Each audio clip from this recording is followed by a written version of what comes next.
So one of my other ghost encounters was when we lived in Rancho Cucamonga.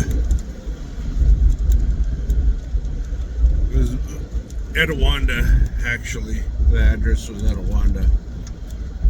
And right on the border of Etiwanda and Rancho Cucamonga. Right just north of the 210 freeway, like you could hear the freeway. We're like literally like one street away from the 210 freeway. Sorry for the yawning. There's going to be a lot of that. I'm freaking exhausted. I'm on my way to work right now.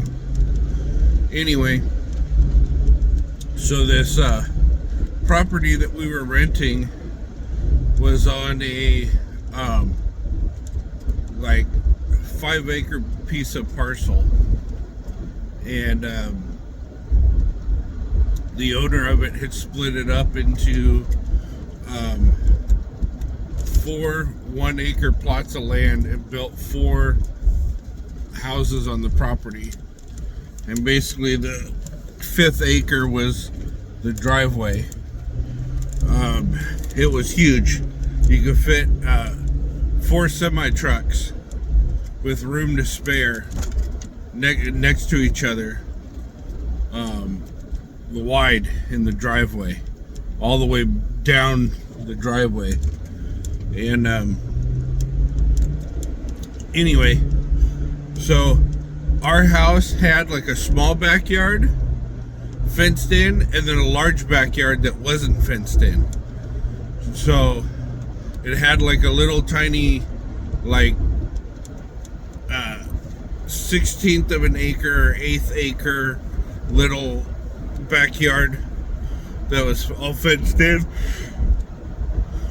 And then the big backyard just wasn't fenced in. You could just walk right onto the property. So one night my friend and I, we were out there camping because we figured, you know, why not? We were, what, 12 years old at the time? So this was like 2000, I want to say around 2000, 2001, 2002. Because this was right around the time that 9/11 happened. Anyway, we had a tent in the backyard, the big backyard, and we were sleeping, and all of a sudden at like midnight or 1 a.m. I heard this loud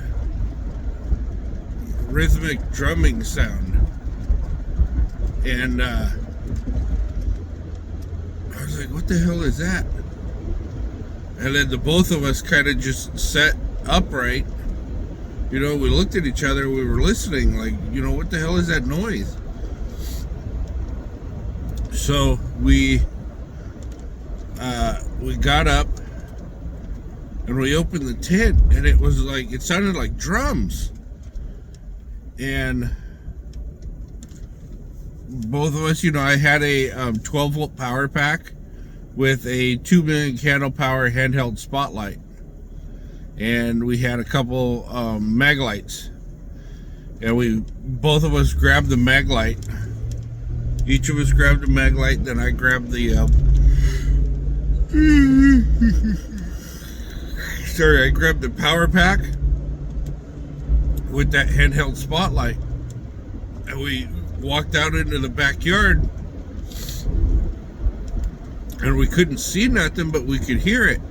And there was like this low fog that was like above our heads, and it was about 40 degrees out, so we were in, you know, jackets and stuff. And we were listening for the drumming, and it was closer to our house, and because we were way back in the back corner of the property, and to make it more realistic for camping, you know. And we kept hearing this drumming, and it was getting louder and louder and louder. And we're like, what the fuck? As we got closer to the house, it got louder. So we got to the front corner of our property as we were walking by my parents' room and my sister's room, and it was getting loud. The closer we got to the main street that ran in front of our house, the louder the drumming got. It's like, oh shit, like it's coming from across the street. And I asked my friend, I'm like, hey, you want to go across the street and see what the fuck is going on? And because we couldn't see because of the fog. The fog was like settling down, and the closer we got to the street, the thicker and the more close to the ground the fog was getting. And I was like, man, like, yeah, let's go across the street. So we went across the street, and the drumming was getting louder and louder and louder. The more we walked into this area, it was a empty 1 acre field that was directly across the street from us, and it was bordered by some kind of trees. I don't remember what trees they were, but it was literally bordered by trees. And the house that was next to that property owned it. They were going to build a barn there back in the day and never did. Raise horses and all that shit, never did. So we're walking along the tree line on the outside of the property, and all of a sudden, like, the fog just like encompasses us, and it's like we're walking through like teepees and stuff. And I asked my friend, I said, you see this? Are you seeing what I'm seeing? And he goes, yeah. He goes, what's up with the teepees, man? And I was like, I don't know. And we walked a couple more feet, about 5-6 more feet, and then we stopped. And the Native American people that were there could actually see us because they were looking in our direction. And when they would look in our direction, it looked like they were upset that we were there. And I told my friend, I said, you know what, dude? Like, let's get the hell out of here. Like, this is weird. Like, I've never seen this before. I come over here all the time walking my dog. I've never seen this before. This is weird. We got to get out of here. So we went to go turn around, and as we're leaving, like, this was so realistic that the fog was flashing with the firelight. Like, that's how realistic it was.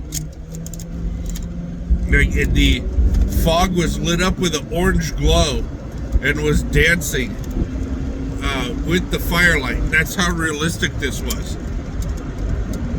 And we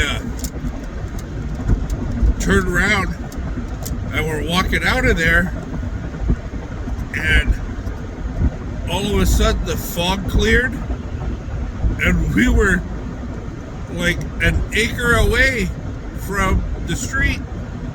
Like, we were all the way at the back of the lot, and it felt like we had only stepped into the lot 10-15 feet at the maximum. But apparently we had walked a long way. And we saw Indians, we saw Native Americans, we saw teepees, we saw people doing their Native Americans doing their Native American dances, and it just freaked us the fuck out. So the next day I'd gone to school, and because that was or the next Monday, because I think that was a Saturday. The next Monday I'd gone to school, and I asked a kid who I went to school with about the local history, because his mom was a historian on the area. and she worked for the historical society in the area, the Etiwanda Historical Society. And he goes, "Well, I could tell you, give me your address, and I'll let you know." And a couple of days went by, and he came back and he said, "Yeah, the whole area where, like, he had this thing printed out. I still have it at home somewhere. He had this thing printed out that said there was a Native American massacre where these outlaws came in and massacred over 300 Indians and buried them in shallow graves in that spot." So in that area, not, exactly in that spot, but in that area. And I was blown away. Like, wow. Like, that was just weird. And it was weird because, my friend saw the same exact thing that I saw.